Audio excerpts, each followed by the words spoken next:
a gente trabalha a segurança do paciente, a gente frequentemente cai sempre na questão de olhar para o que está errado, né? Até hoje em dia eles discutem se a gente não é uma terceira vítima, quer dizer, que é o profissional que acaba só desviando para aquilo que dá errado. Então a gente acaba extrapolando e achando que tudo dá errado na assistência. Só que não é verdade.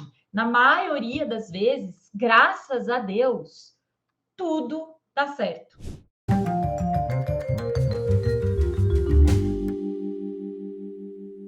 10% das vezes, 15% das vezes, as coisas dão errado, existem as falhas. Então, a gente precisa valorizar também o que as nossas equipes fazem que dão certo, né? Então, vamos lá. Nós falamos que o que vai fazer as equipes se engajarem é a motivação. Mas existem 3 fatores que vão determinar essa motivação e que a gente precisa saber reconhecer. A primeira delas é a intensidade. Então, o que é isso? É o esforço que eu vou ter que fazer para executar aquela nova forma de trabalho. Se o esforço é muito pequeno, isso me desmotiva rapidamente. Se o esforço é muito grande, isso também me desmotiva. Por quê? Porque eu vou ficar muito exausto de fazer tudo aquilo o tempo inteiro. Então, a gente precisa modular e equilibrar a intensidade que a gente vai trabalhar nessa nova proposta de trabalho. A segunda coisa que a gente precisa ter muito em mente que vai determinar essa motivação é o direcionamento, o foco, o objetivo. Se eu não tenho muito claro o objetivo para aquela ação, o foco daquela ação, aonde aquela mudança vai chegar, eu me desmotivo facilmente. Ou então, se o tempo inteiro muda de foco, não, agora vai fazer isso. Daí não deu nem tempo de implementar aquele protocolo, agora vai fazer aquilo. O que acontece? O pessoal vai se desmotivando, fala assim, essa daí não sabe para onde vai, porque cada hora ela vem aqui mandar a gente cumprir o protocolo de uma maneira diferente. Por isso que é legal a gente começar o protocolo pequenininho, porque se a gente fica corrigindo com muita gente participando, a sensação que dá é o quê? Que ninguém faz ideia de para onde a gente está indo. E o terceiro ponto é a persistência. Se os nossos colaboradores não enxergarem que a gente está ali tendo consistência, persistência para trabalhar aquela nova prática, da nova forma que está sendo proposta, isso acaba gerando desistência. É mais ou menos assim. Nem ela se esforça para implementar direito o protocolo, por que eu vou continuar insistindo em trabalhar dessa forma? A gente vê muito isso quando tem implementações um pouco atribuladas de protocolos sem muita consistência, sem muito planejamento. Por quê? Porque a gente acaba desistindo muito rápido. E aí, a hora que o colaborador está vencendo aquelas resistências, aquelas objeções, a gente já desistiu, porque a gente já vinha investindo energia para caramba. E aí ele fala assim, pô, mas eles nem insistiram um pouquinho, já desistiram. É muito... Tudo isso vai impactar na motivação, que vai o quê? Refletir no engajamento. Entende como é perceber as pessoas de uma forma diferente? Eu acho que todos nós líderes deveríamos, e aí me coloco no papel de liderança, que eu exerço há alguns anos já, há muitos anos, né? Eu acho que como eu queria ter aprendido isso no começo, sabe? Porque eu acho que faz muita diferença. E como é que a gente trabalha isso na prática, né? Eu acho que isso é super importante vocês terem as práticas na cabeça.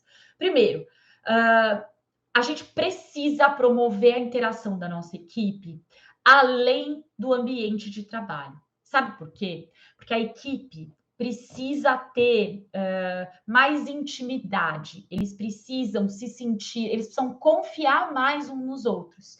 E às vezes, no ambiente de trabalho, tem o cara que é mais introspectivo, tem um cara que tem muito problema na família, e aí, quando ele está no trabalho, ele não quer conversar com os outros. E quando a gente está num ambiente mais relaxado, em que a gente não tem que estar tão certinho, a gente acaba conhecendo melhor as pessoas e vai quebrando alguns preconceitos. Então, essa parte é muito importante. Além do que, isso já é cientificamente comprovado. Isso acaba levando a uma melhora na comunicação entre esses profissionais. E aí a gente acaba incentivando o trabalho em equipe deles se cobrirem, deles se avisarem, por exemplo, quando tiver alguma coisa, acho que você fez o cálculo errado. Olha, eu acho que a sua dose de medicação que você aspirou ali não está certo. Confere. Eles acabam se protegendo um ao outro. Por quê? Porque a gente vai criando uma sensação de equipe. Então, assim, eu super recomendo vocês trabalharem isso. Um outro ponto importante: promovam espaços em que eles tenham liberdade para falar sobre as questões de segurança de maneira aberta, sem julgamento. Mas como assim, Carol, o espaço? Uma sala uma vez por semana, ou um lugar do cafezinho, onde seja um pouco território neutro, sabe? Onde você não vai entrar, ouvir e já responder, lugares onde eles possam discutir as ações, extravasar sobre sentimentos em relação às ocorrências, colocar em situações de conflito e até às vezes resolver esses conflitos. Por quê? Falar sobre o que acontece, né, sobre as coisas erradas, é importante.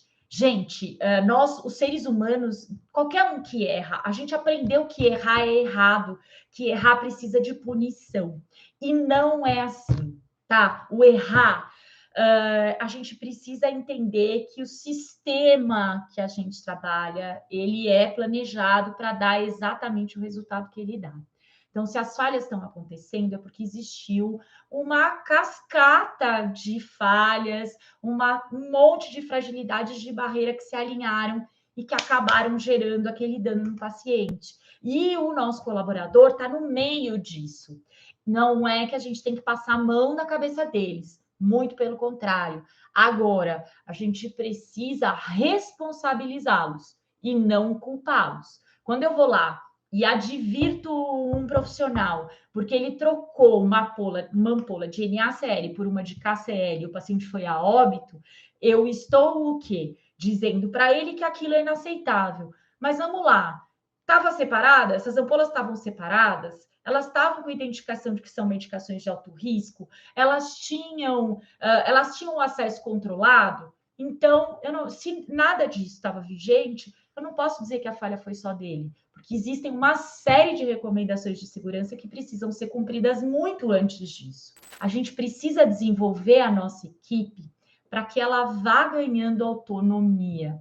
Eu sei que é difícil de confiar nos profissionais, mas a gente precisa ir desenvolvendo eles justamente para que a gente possa ir dando autonomia e tendo confiança.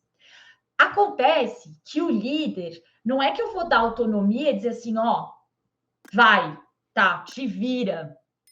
Pelo contrário, gente, o importante é que a gente compareça. Por exemplo, teve um problema, é o líder que é o cara que é responsável de ir eliminando os entraves para que a equipe consiga executar adequadamente aquela assistência, tá certo? É do líder essa prerrogativa.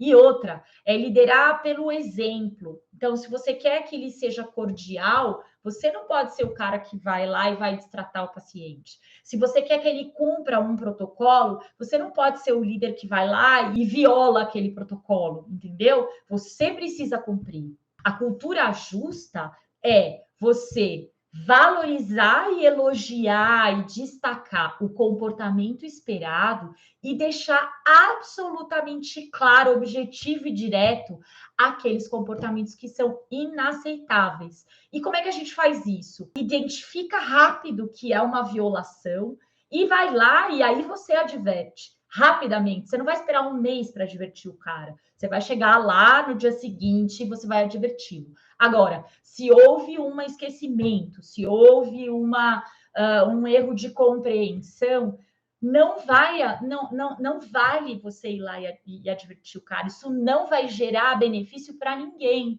Vai lá, avalia o que aconteceu, corrige tudo no processo que puder ser corrigido e fala para o cara, ó, vamos participar da análise desse evento e das definições das melhorias que vão ser geradas, porque o que aconteceu é uma coisa grave, que não pode acontecer de novo, e nós precisamos de você, porque a gente precisa entender tudo o que aconteceu de errado. Só que você, como líder, precisa trabalhar de uma maneira profissional. Não é sempre que a gente consegue fazer isso, mas a gente precisa colocar ele como responsável. Então, na hora de contar para o paciente, vamos lá, você vai contar para o paciente o que aconteceu. Você é o responsável pela medicação, então vamos lá e você vai conversar com o paciente junto comigo, mas você que vai contar. É fazer ele lidar com aquilo todos os dias.